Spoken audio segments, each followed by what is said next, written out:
Isang lalaki ang naaksidente sa kanyang minamanehong motorsiklo sa bayan ng Santa Maria, Ilocos Sur.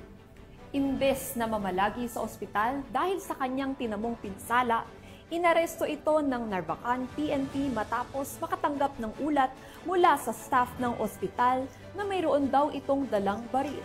Alamin ang iba pang detalye mula kay Police Corporal Mark Anthony Pico. Isang lalaking naaksidente sa motorsiklo na dinala sa ospital para sa gamutan, ngunit kalaunay nahulian ng hindi lisensyadong baril.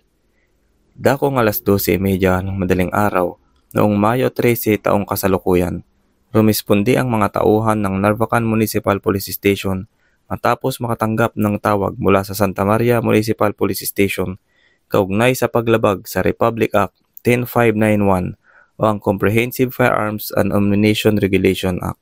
Ayon sa ulat ng pulisya, nakilala ang sospek na si alias Dino, 52 taong gulang at residente ng barangay Maynganay Sur, Santa Maria, Ilocos Sur.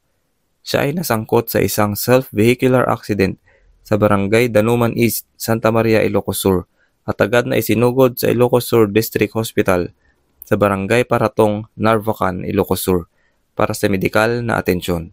Habang ginagamot, sinabi umano ng sospek sa isang nurse na mayroon siyang dalang baril sa loob ng kanyang bag.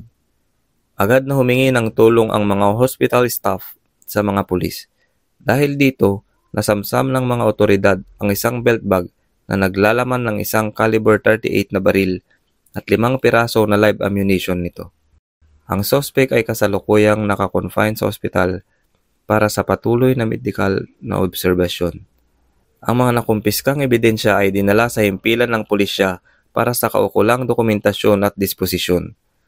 Patuloy ang investigasyon ng mga otoridad hinggil sa insidente.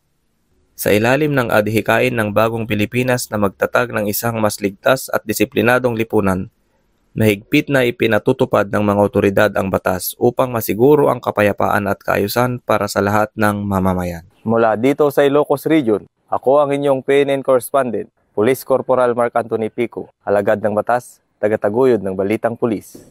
Maraming salamat, Police Corporal Mark Anthony Pico.